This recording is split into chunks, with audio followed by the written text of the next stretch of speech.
What up, y'all? We are here for our weekly anchor message where we are getting our spiritual assignments for the week. So, yeah, our message was pretty straightforward and it was really continuation upon last week and all of like the daily pick a card messages that we've been getting.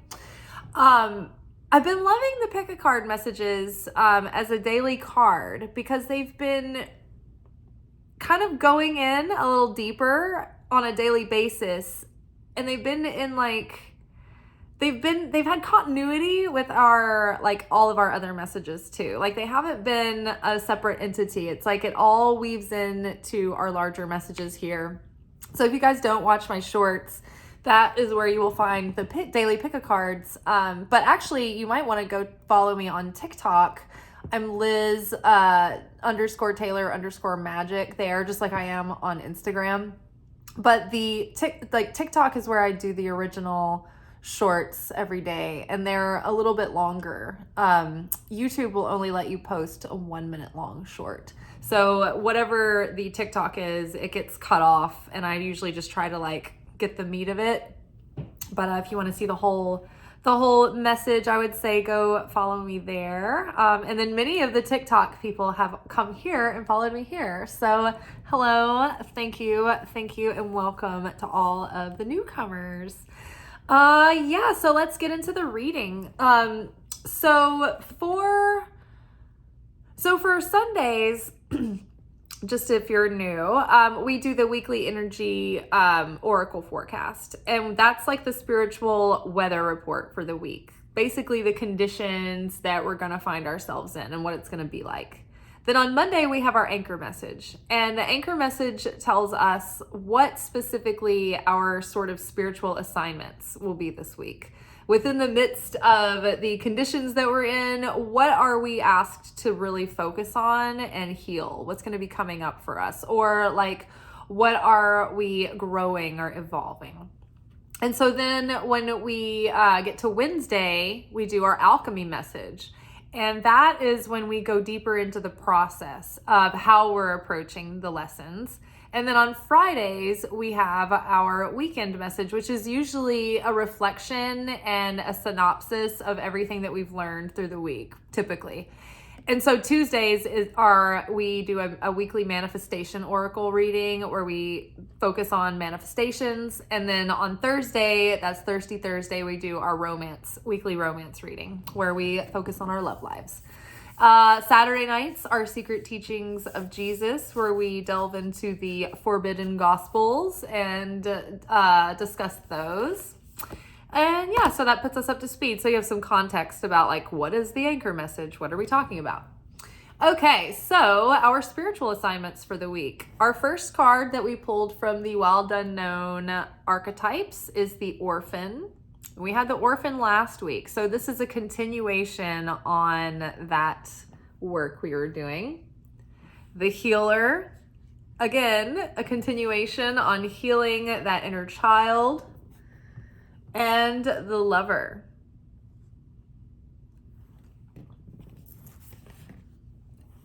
Underneath Orphan, we've got Five of Pentacles. I mean, it's like as straightforward as you can get. It's like, oh, orphaned, left out in the cold, like feeling abandoned and, hungry and uncared for. It's just like, oh my God, these two cards, unbelievable. Underneath Healer, the Healer, we've got Six of Pentacles. And under the Lover, we have Justice. I love how even the light and the color of these two cards feel like they go together. I just put some eye drops in before I started the video, and they're giving me like scratchy eye. It feels like I have sand in my eyes. So if I start blinking weird and like doing weird things, that's why. I'm like making weird faces. I'm like, oh, it feels like I have sandpaper eyes. Okay, so we've got Orphan and Five of Pentacles out together. So last week we were kind of circling back and focusing on the inner child healing. We've been working on healing our mother wounds and our father wounds, right?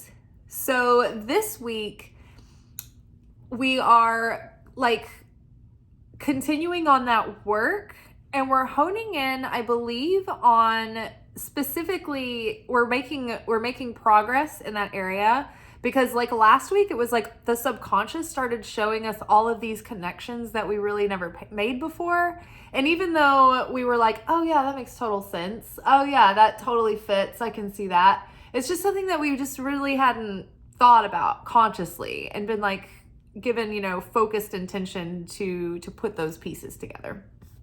So you might have been having realizations last week about things, about childhood, maybe about patterns in your family or dynamics that you witnessed. Maybe it was, things at school or whatever, but it was probably early childhood things that you noticed were connected to current triggers, that were triggering certain behavioral patterns in you, that you were able to connect back to things that you hadn't made the connection with, that were connected with early childhood responses to your needs being either met or unmet, and trauma responses, right?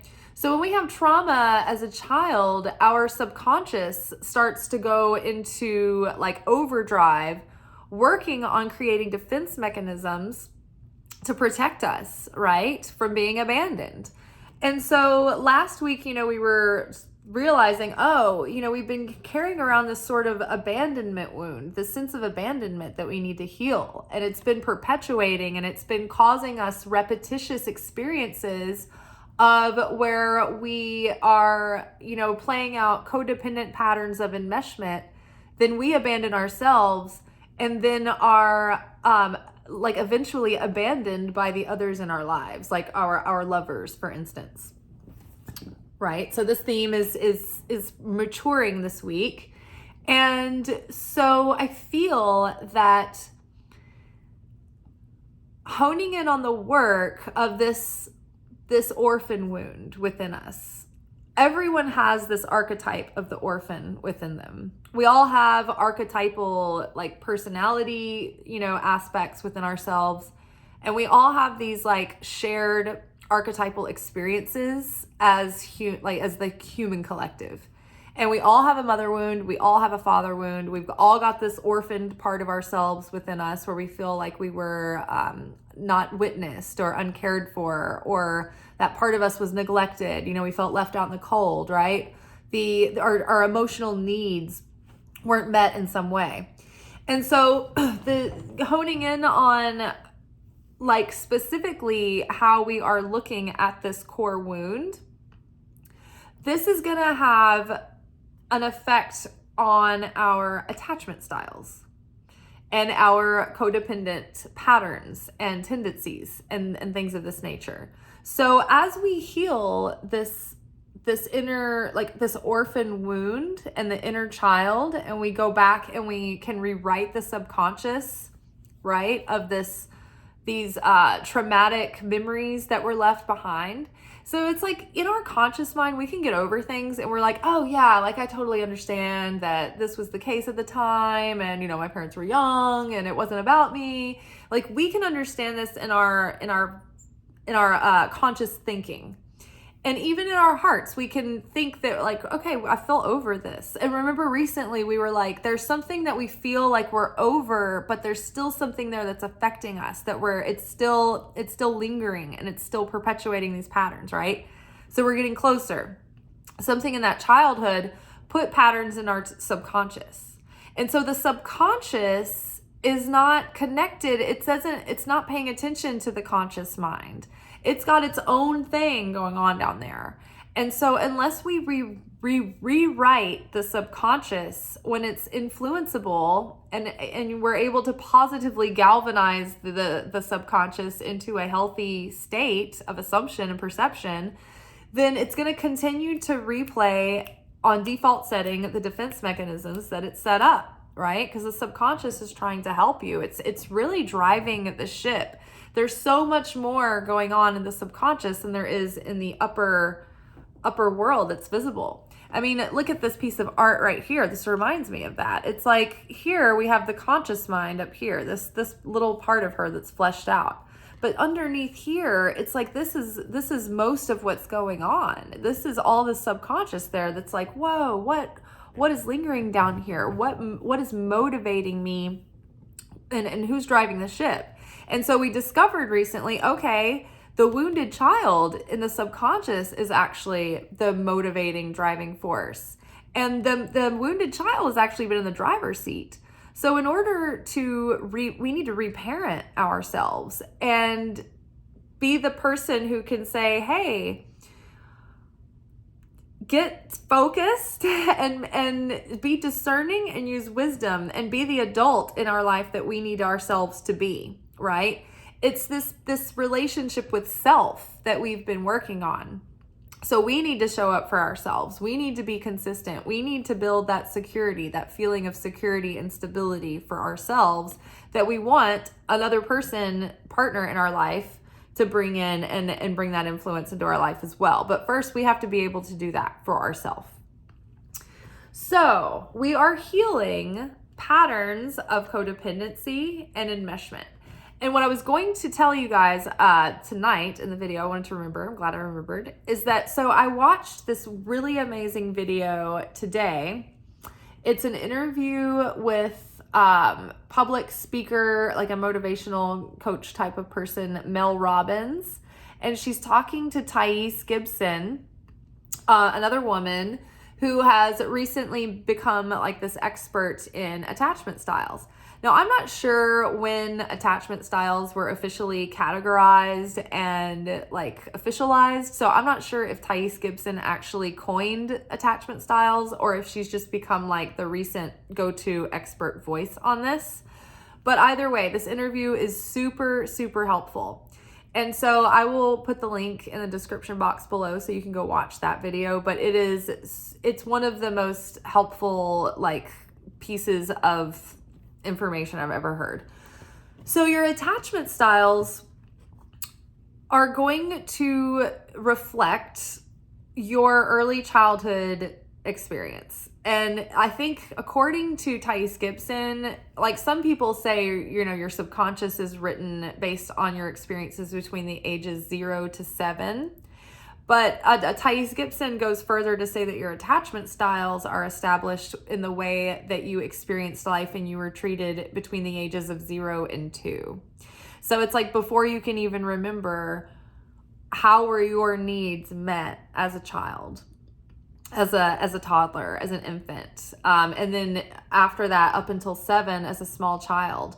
Were they met, or were you treated as just, you know, in the background and there were more adult pressing concerns going on? You know, were you overly coddled, overly smothered, or were you, were you completely neglected? Did you have chaotic environments where everything was fine one day and chaotic the next, or even, in one day, in 1 minute, like your parent was like chill and the next minute they were like flying off the handle. The next minute they were like love bombing you from guilt. Like, were you up in highs and lows all the time? Did you grow up like getting like used to chaos? So this video goes into these different specific experiences and then will tell you, okay, the core wound that a child like categorically will develop from this experience is this core wound. It's like an archetypal wound. And so this woman is a psychologist or a psychologist, therapist. And so she had studied so many people and like had her emphasis and her specialty was around the subconscious. So she was able to study these people and narrow down like, oh my gosh, like this fits into like these really clean categories of these people with this kind of experience grow up, have this kind of attachment style. So the attachment styles. So whatever kind of like level of your needs being met you experienced when you were a child, this is going to have an effect on your attachment style as an adult in the way that you have interactions and relationships with other people. How anxious are you when you don't have certainty with someone or can't get an answer from them? How codependent are you with people? Are you avoidant, right? Do you isolate? Do you push people away, right? There's different reasons why people have different attachment styles. So learning what your attachment style is, and then gradually through repetition trying to re-influence your subconscious. You can rewrite your subconscious, you can change it. So they go into all this in the video, but also that's the entire work of To Be Magnetic. To Be Magnetic workshop has taken like specific experts like this in this expertise of areas, and they've curated the most effective parts of all of these self-help things and put them together in order to help you overcome trauma, heal your nervous system, and transcend things that usually throw you into a trauma response. In the midst of it all, you gain inner peace and fulfillment, and then you start manifesting things like crazy. So I have, I actually manifested an affiliate program with them. I believe I've manifested this, but I've always sung their praises and tried to get everybody to do these workshops. And because they're so effective, it's one of the most effective things that I've ever done. Other than reading your book, reading the book, Your Life in Color. That book is like so crazy how you can work with color. It's like the craziest immediate things happen. So weird.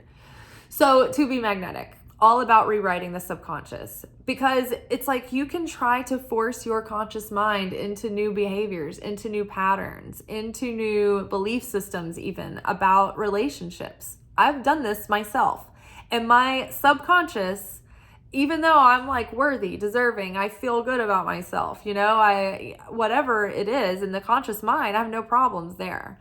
But something in the subconscious is still fucking shit up for me, right? And so many of us, right?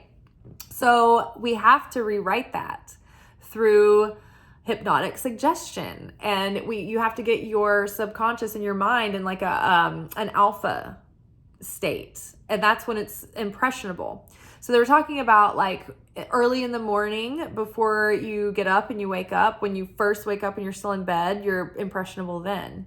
So you can start telling yourself things and visualizing and feeling. So they were also talking about how the subconscious responds to feeling and not really so much words, right? That's why they were like, affirmations don't work that well, because your subconscious is just like, it doesn't matter what you're saying. The subconscious is based on what you're feeling. So if you can get yourself in a feeling state where you can say things and put impressions into your mind and feel those feelings of deservingness, of worthiness, and try to observe some of the things that your subconscious has been telling you, if you can identify those core wounds, and you can give yourself something of the opposite to replace it with. Like, so for instance, if you have wounds of fears of inadequacy, then, you can start to think of things, moments in your life where you felt enough, or even more than enough, where you exceeded, expectation, or you did better than you thought you would, or you were more competent than you believed that you would be, or times when you were just so celebrated just because you were there, just being you and yourself, right? And many times, like, it's so hard to find examples of these things, right? It's like, if we had those memories, we wouldn't be in this position, right? Like, if I had memories of being fully, like, feeling like I was fully seen and understood, then I wouldn't be in this position. So you can actually imagine the possibility of this, like, accept, it's like gotta be a scenario or a statement or vision, something that you believe is possible.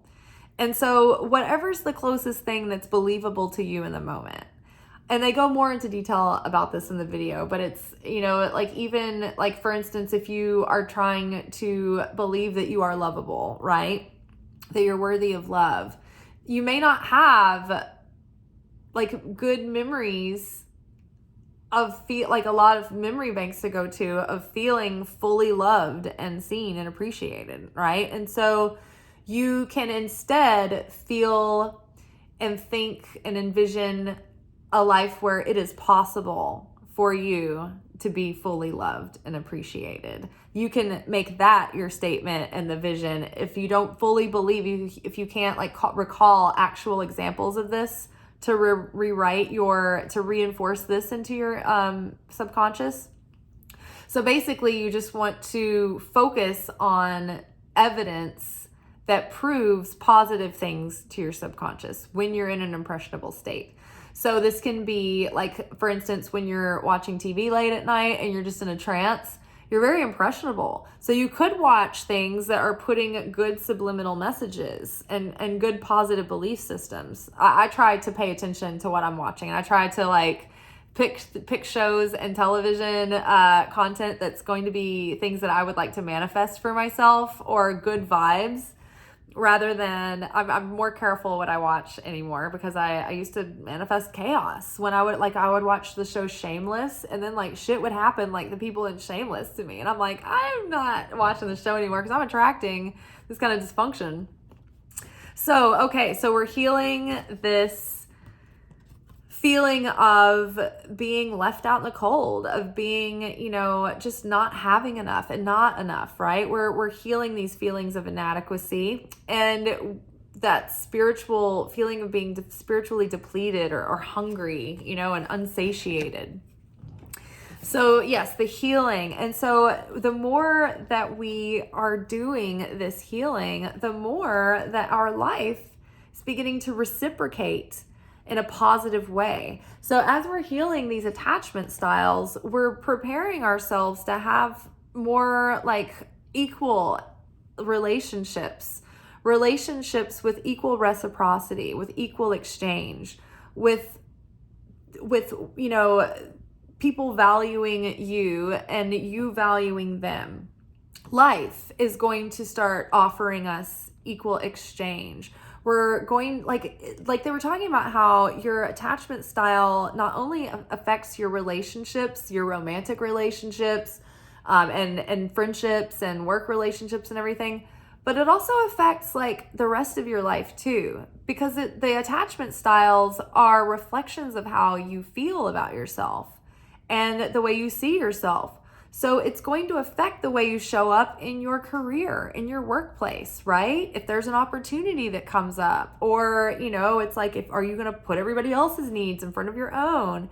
Those kind of things come up. Maybe you're a person who feels like they have to overperform to prove that you're worthy and deserving. And so then you burn yourself out and you wear yourself out trying to overperform. And then you take on other people's work and then you have no boundaries and you're like, oh, worn out. And then you don't even get what you were trying to get. You don't get pushed ahead because you're so exhausted that you're, you know what I mean? So you are like all your attachment styles are affecting all the things in your life. So as we heal this, it's like life starts reciprocating more evenly. There's a better exchange. And even at first it might feel like all of a sudden there's like this windfall of, oh my gosh, like as I change these things, I can finally, like the gears are finally shifting forward. So where it felt like everything was just thin and bare and difficult, it's like suddenly it feels like the floodgates open up because, it's like when you've had like the hose has been kinked up and it won't spray. And then you go like unkink the hose and all of a sudden it's like, like crazy water pressure. It's kind of like that. So yeah, and you'll feel more worthy and deserving of relationships with people who you're equally yoked with, whether that's romantically or friendship or professionally. Even in things like, say you invest in a small business for yourself, or you're investing in an endeavor, or you're putting time and energy into something.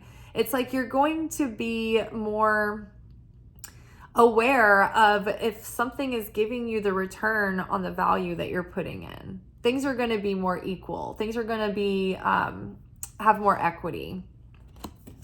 They're going to be more equitable.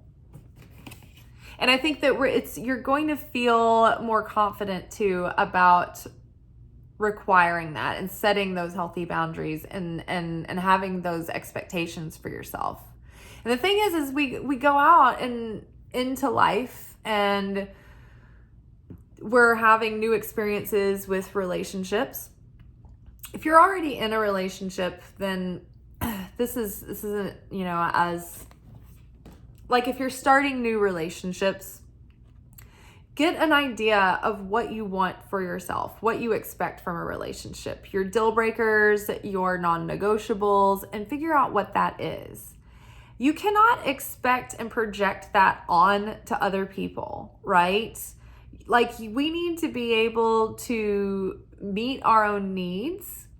But also, it's not that other people aren't responsible for, like, if you're in a relationship and your partner doesn't care about your needs at all, that's bad. But if you're expecting them to meet your needs for you, that's also wrong. The ideal is if you are discerning enough to be able to say no to the people who aren't compatible with your needs. This is why we have to be more discerning and say no to the wrong people early on. Because what we do is we pick somebody that we like, who's not compatible with our needs, and then we get into a relationship with them anyway, and then the whole time we're dissatisfied, and we're like, well, you don't, like, this is my needs, and you don't meet those, but they're like naturally not inclined to, and it was never going to be compatible, right? And you're trying to force something to become compatible. And at that point, it's like you're projecting what you expect onto someone in an unfair way. So that's why I'm saying, like, at the beginning of, and so if someone really loves you, though, they're probably going to care about your needs, and you're both going to want to grow for each other and meet in the middle, right? And if someone's not willing to do that, then that's up to you at that point to be like, okay, well, I don't think I can continue on in this relationship because my needs are important and I need to meet those, but you're not really compatible with them, and that's not in your nature, and I can't make you or ask you to change who you are unless you're doing that for yourself, right? So in the beginning, we need to pair with people, and this can be beyond romance, right? This can be in any situation, especially like a collaborative business situation, right? But yeah, you want to find someone who's already got like natural compatibility with your needs, and like you're compatible with theirs. And maybe it's not going to be everything, but hopefully it's going to be at least like 75%, so that you're not always like pushing a rock uphill. Okay, so healing our relationships, and then, and so now the lover. Now we have the possibility and the potential. The more we heal these codependencies, our patterns, the attachment styles, this is what sets us up to be able to have a functional relationship, right? We've got the Justice card here with the Lover. This is like balance, fairness, equality, right? This is things getting official, right? And having this could mean you leading, having a relationship that's so healthy that it leads to a marriage, right? Making it official in a legal sense. But either way, in a broad sense, it's like, okay, now we can actually, because we're developing this relationship within ourselves, and we are learning how to love ourselves. We are learning how others should love us as well. And so we're learning how to set ourselves up in relationships with people who are capable of loving us in the way that we need. We're able now to better communicate with others and manage our expectations, what they should and shouldn't be, and manage what's our projection, right? And, be able to comfortably and confidently set boundaries without feeling, hesitant or skittish about it, with, self-worth, because we know what we're worth, right? So it's not causing the same issues and painful cycles anymore. We're not settling for treatment that, would leave us feeling eventually like this because of those attachment styles, right? If you're an anxiously attached person, when somebody starts pulling away, subconsciously, your subconscious wants to cling on to that person, and you get anxious about it, and you want answers, and you get, like you start getting overbearing. And it's not even like, maybe in your mind you're like, it's probably fine, but like your subconscious is making you that way. If you're avoidant, the moment that you start feeling real feelings that are going beneath the surface, it's like, whoa, oh my gosh, like my needs weren't met as a child. I can't depend, like, what if I'm vulnerable and this person can hurt me? I can't need from them. Oh, I've got to push them away and keep them at a distance, and keep my safe distance, right? So you see how these things are affecting us. So when we start healing them and we get more secure attachment, we can have healthier, more stable, secure relationships with people we can build with and have depth and something that's long lasting, and not just these flash in the pan, come and go, as soon as something wears off and the novelty's gone, it's like, and a lot of times that's a result of overly wanting a relationship because we're trying to fill a void, or we're trying to avoid being alone with ourselves or discomfort, right? We're trying to avoid our becoming independent. And so it's either, out of a sense of lack or codependency or what have you. But yeah, we can be more discerning and take our time and not rush into the wrong relationships that end up creating more wounds and more cycles to heal from. And they, reinforce those beliefs that we're not worthy, that something's wrong with us. And it's not that. It's like, now we're like, okay, I'm comfortable in my own company. I can take my time. I can make reasonable, sound, discerning choices for my relationships and for my collaborations and all of the above, and my career direction. And yeah, it's just, I think that, things are really going to start evening out. There was one more thing I thought I was going to tell you, but I think that's it. Healing the orphan wound, healing the attachment styles, and it's really going to make way for new love relationships. I think I was just going to say that if you're already in a relationship, that this can deepen and improve and heal the one that you're in.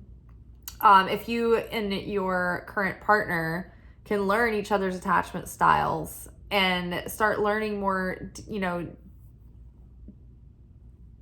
like learning each other more deeply, then you can help each other heal, right?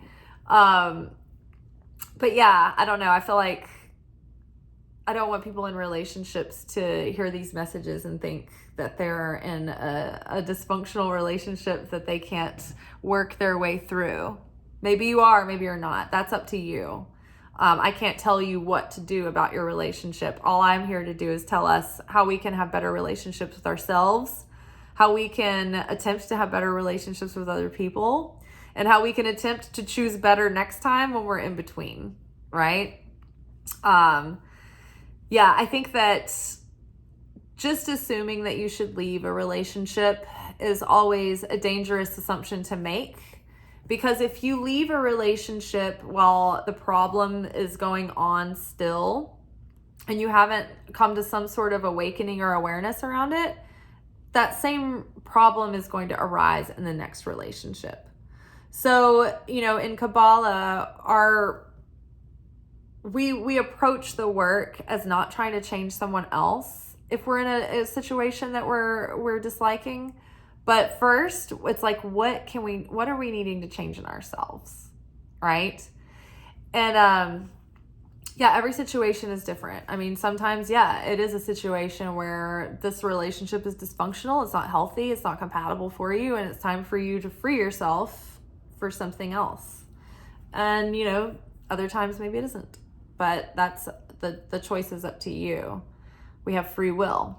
And it's up to you to discern what is right for you and what is not.